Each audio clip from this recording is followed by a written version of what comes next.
Hello, everyone. Welcome to another installment of Full Divinity and Sound of Encounter. I'm always your host, Simba Gote.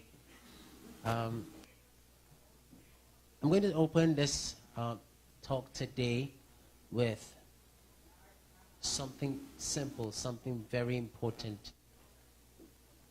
I watched a video recently on YouTube, and it was about a lady in an interview, and the guy asked her, well, the guy who was doing the interview, he asked her a simple question. How is it and how do you do that people sacrifice the truth? People sacrifice truths, specific, accurate truths based on facts and evidence, on the altar of political correctness or protecting people's feelings or making sure that they're not afraid. Her answer was that as human beings, we should always be mindful of the way people feel. And feelings were more important than facts. Now, I got very interested in the conversation at that point. Because at the point where you start to believe that feelings are more important than facts, then you've gotten to a point where intellectual apathy is now the norm, is now the way things work. We can't afford for this to be the case. We are an intellectual society. We are a reasonable society, right? That's what I thought too. Apparently that's not the case. Everybody is very heavily in tune to the way things that are said affect them, or to the way the things people do affect them. And all of this is especially emotionally. We live in a society that exalts emotional capacity over, or more appropriately, that exalts emotional incapacity over intellectual prowess. This is called postmodernism. This is called progressivism. This is called liberalism. We've come to a society where everybody has the right to live their own truths as opposed to living the truth. The truth right now is considered something that is relative as opposed to absolute, that is considered intangible as opposed to the tangible. It's something that is considered malleable as opposed to solid and structured, and therefore everybody, I mean, as I was growing up, I'm still pretty young, but growing up, I was taught that the truth has to stand the test every time. If it is true in one situation, it should prove true in another situation. That's not the case today. One person can decide that biology dictates that there are only two genders. Another person can decide that there are multiple genders, up to 58 genders, and both of them are considered correct based on who has the loudest and the much louder argument. What do you think? What do you think? Now the question is, why am I bringing all this up? Why am I bringing this up? Why is this such an issue? Why is this important in today's society? Why is this important? I'll tell you why. Because the people that speak into your life in this atmosphere play a major role in determining what kind of person you are. So I have a simple question for you. Who do you surround yourself with? Who speaks into your life? Who is close to you? They used to say, show me your friends and I'll show you who you are. Who are your friends? Who are your friends? I've always believed that this generation is a generation of activity. It's a generation of purpose. The generation of our fathers, the men who are now the old guys in society, they were a generation of information. They gathered information. Our generation is the one that has been ordained to use that information that has been gathered to do things, to effect change, to change the world, to make moves, to move humanity to the next level of advancement. The question is not whether we are going to be moving or not. The question is, in what direction are we moving? Are we moving forward? Are we progressing as a race, as a humankind? Are we progressing or regressing? Are we going forward or going backwards? This is the question. How do we determine what forward is? How do we determine what backwards is? Based on what standards and what metrics do we determine that one way is the forward way and the other is not the forward way or the back way or the stagnant way? How do we determine the difference between the highway and the dead end? Many of us in society are sitting around dead ends, marking time and thinking that we are on the highway. Listen, lots of activity is not proof. I'm going to say this slowly so you can get me. Lots of activity is not proof of progress. The proliferation of activity, people are busy getting nothing done. It is possible for you to be out there, screaming out there, putting your best into it, yet getting nothing done. Because we're just out there doing everything else apart from what we're supposed to be doing. This is a fallacy. This is wrong. Why is this wrong? Because the children who come after us, they're the ones who are going to be left with the bill of our inadequacy. They're the ones who are going to be left with the bill. Our fathers made mistakes, lots of them. A lot of mistakes.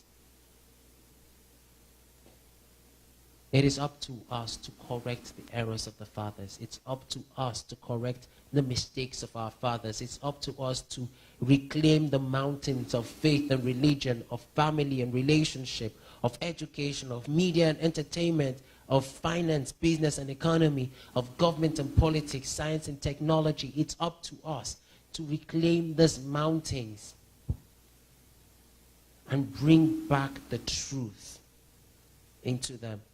Bring back sensibility into them. Bring back the reign of truth and reason into them.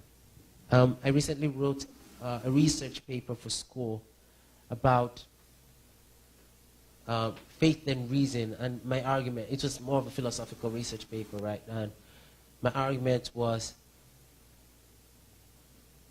faith or reason, or faith and reason. In the pursuit of truth, in the pursuit of knowledge, in the pursuit of understanding and wisdom, do we extol faith over reason, or reason over faith, or neither faith nor reason, or both faith and reason? Sounds confusing to some. To many it won't be. But this is an argument that has gone on for centuries, for thousands of years, because people, since the time of old, since knowledge was a thing, people have wanted to know what the truth was and what wasn't the truth. The truth has played a very vital role in the advancement of the human race, irrespective of where you were, irrespective of your race, color, gender, whatever it is. There's always been a desire for truth. Why? Because that's how humans behave. That's how humans were built. That's how humans were made. Those are the kind of people that we are. We fight for the truth. you fight for the truth.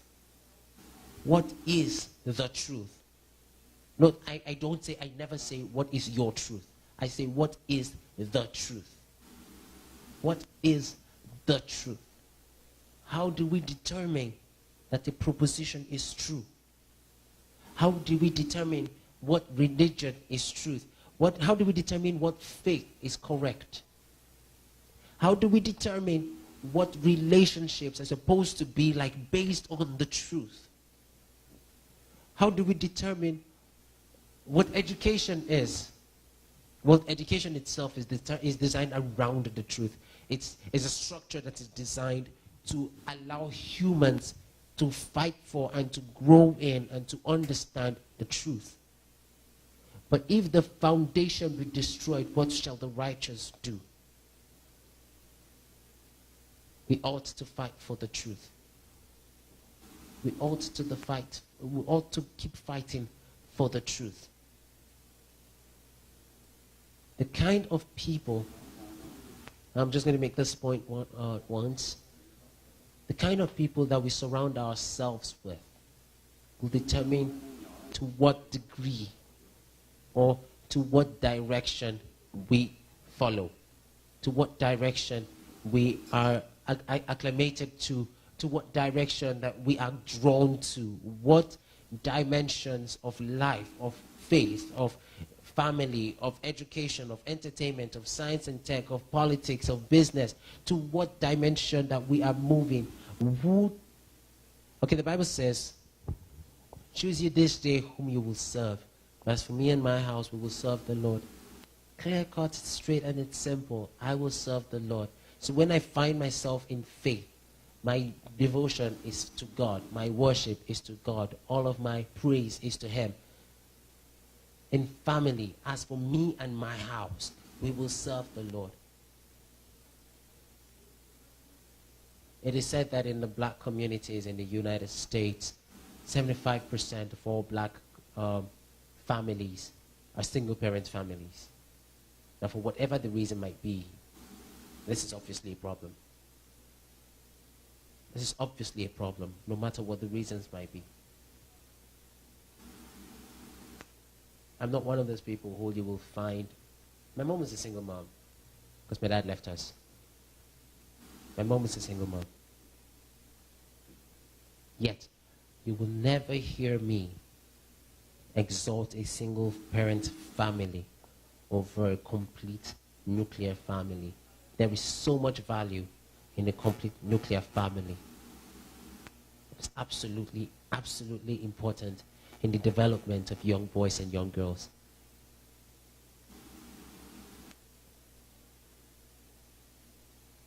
How do I know this to be true? Facts and evidence. Facts and evidence. The overwhelming majority of young men and women in the prisons today came from single-parent families. The overwhelming majority of people charged with homicide crimes or theft and armed robbery crimes came from single-parent families. The overwhelming majority of teenage pregnancies, of cases of teenage pregnancies, are from families with single parents.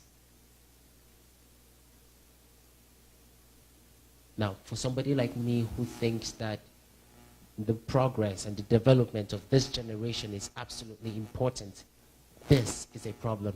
Because if my generation will go on to do the things that God has determined for them to do, you have to be properly equipped to handle the challenges that will come with it. Do you understand? There's so much that God has put in front of us. We are people of vision. We're people of purpose. We are people of capacity. We are people who are sent into the world to bring the world into the understanding of the knowledge of Christ. But how do we do this as young people, as young ministers, as young members in the body of Christ? How do we accomplish this if we are bedeviled by things that are so far beyond our control like this? It is important that we understand that we are all here together. We are all here together.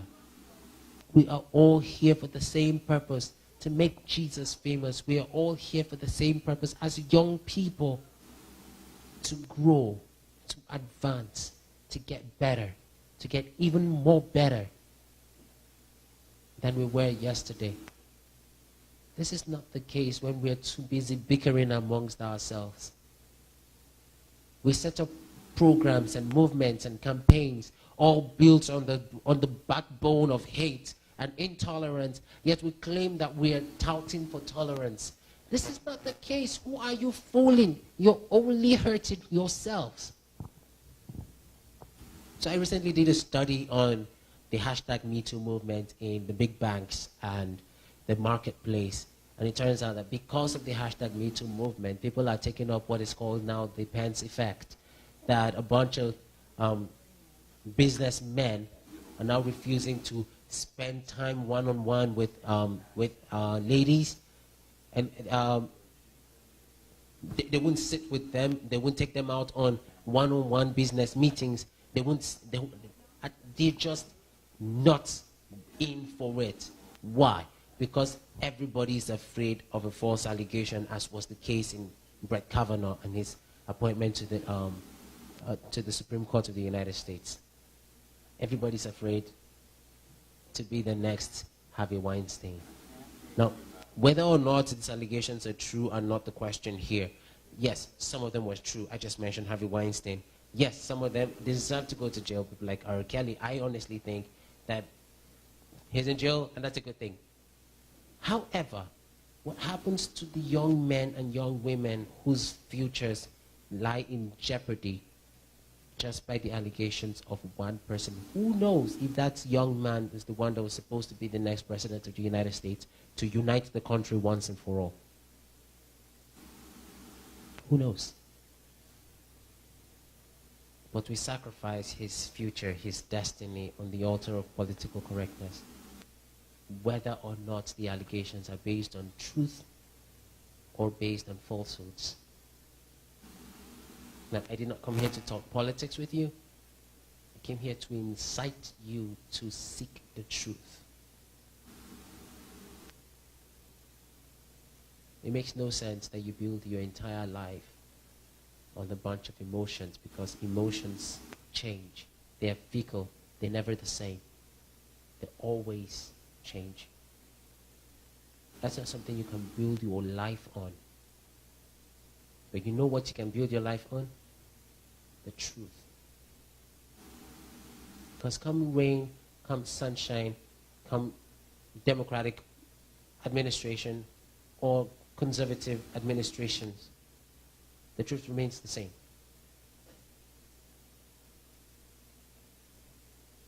That's something you can build your life on. How do you find the truth? God is the truth. In John 17, the Bible says, guide them with the truth. Your word is truth. John 17, verse 17. The Bible says, seek the truth while you may yet find it. Seek the truth. In the book of Lamentations, he says that it is good for a young man to bear his burden in his youth. So now that we're young, we have a responsibility, we have an assignment to build structures that will last the test of time, that will pass the test of time, that will endure, that will survive, that will outlive us. We have a responsibility. You have a responsibility. There are 3 things I'm going to mention, and then we'll be done with this. Number 1 thing, submission and yieldedness to the Holy Spirit. This isn't something that we can do by ourselves. We just mentioned now that the truth is something that has to coincide with the mind of God. It has to stand true with the mind of God, because the mind of God is the mind of truth. God is truth. If God created everything, then it stands to reason that his manual will be the manual of life and be the truth about life. right? Because he created everything. Now, if that is the case, yielding to his will be yielding to the will of truth. And that will not change. That will last, no matter the circumstances, whether it is rain, whether it is sunshine, whether it is good times, whether it is bad times, you remain the same. I've been through some really tough and really trying times, even recently. But I find the strength to keep going because I know whose will guides me. Whose will guides you? The will of your friends? The will of your family? Your own will? How do you know that these wills will endure? So yielding. Yielding to the power and the authority of the Holy Spirit is the deepest form of worship. That submission to the power of God, that submission to the will of God, that is the deepest form of worship. The deepest form of worship is not necessarily the music. The deepest form of worship is not necessarily the actions in church, or you're serving in church, or coming early to clean the chairs and to set the chairs, or playing instruments in the music team. The deepest form of worship, all of these actions and all of these forms of worship are good, necessary, absolutely necessary. And they're amazing, they're good, do them. I do them. But the deepest act of worship is your submission to the Holy Spirit. Second thing is guard your heart with all diligence, because out of it will come the issues of life. Guard your heart. What things enter your mind, they can enhance you or poison you. Pay attention to them. And finally, what people come around you. Who is speaking into your life? Pay attention to these things. And let me pray with you. Father, I pray for everyone who has heard these words this evening. I pray that as they do, they be empowered to continue to do and to be. I pray for everyone that is facing any kind of difficulty, that Father, you will speak truth into their situation. You will speak the truth into where they are right now, their circumstances, and bring your power to bring them out of those circumstances. In the name of Jesus we pray.